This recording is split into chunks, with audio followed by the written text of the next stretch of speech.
মাত্র 3.5 লক্ষ মানুষের দেশ আইসল্যান্ড 2018 ফিফা ওয়ার্ল্ড কাপে আর্জেন্টিনার সাথে ড্র করে। আর যেখানে 18 কোটির বাংলাদেশ ফিফা র্যাঙ্কিং এ 183। এই কারণটা বাজেট কিংবা খেলোয়াড়দের ফিটনেস নয়, এর কারণটা বাংলাদেশের ফুটবল ফেডারেশন সবসময় আড়াল করে রাখছে। আর এই কারণটা নিয়ে আজকের এই মূল ভিডিও। আর আগে বলুন তো, 2023 সালে ফিফা নিজেই বাংলাদেশ ফুটবল ফেডারেশনের জেনারেল সেক্রেটারিকে কেন 2 বছরের জন্য ব্যান করেছিল? কারণটা হলো ফিফার দেওয়া ফান্ডের $5,97,000 কাগজপত্র দেখিয়ে বাফুফে দুর্নীতি করেছিল। এই টাকা দিয়ে কি করা হয়েছিল জানলে আপনার চোখ কপালে উঠবে। টাকা দিয়ে টেকই লনমর্ক কিনা হয়েছিল, বিমানের টিকিট কাটা হয়েছিল, কিন্তু খেলোয়াড়দের জন্য কিছুই করা হয়নি। আমাদের দেশে জেলা বা থানা পর্যায়ে একটা ফুটবল ক্লাব খুঁজে পেতে বেগ পেতে হয়, আর এই জায়গাতে আইসল্যান্ড একবারে আলাদা। আইসল্যান্ড একদিনে বিশ্বকাপে যায়নি, তারা দেশ জুড়ে ইনডোর ফুটবল হল বানিয়েছে, প্রতিটা কোচের জন্য লাইসেন্স বাধ্যতামূলক করেছে, তৃণমূল থেকে প্লেয়ার উঠানোর জন্য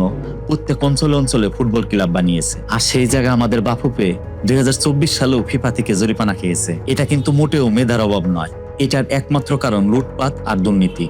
আরো একটা বিষয় আপনারা খেয়াল করছেন কিনা জানি না, দেশের 95% বড় স্পন্সর যায় ক্রিকেট বোর্ডে, আর ফুটবল স্পন্সর পায় মাত্র 5%।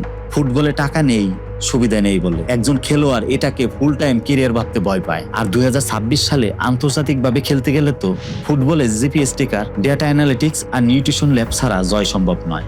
আর 2026 সালে এসেও এগুলো বাংলাদেশের কাছে স্বপ্নের মত। এবার বলুন তো, বাংলাদেশের ফুটবল ফেডারেশনকে দুর্নীতিমুক্ত করে 2034 বিশ্বকাপে কি বাংলাদেশের অংশ নেওয়া আদৌ সম্ভব?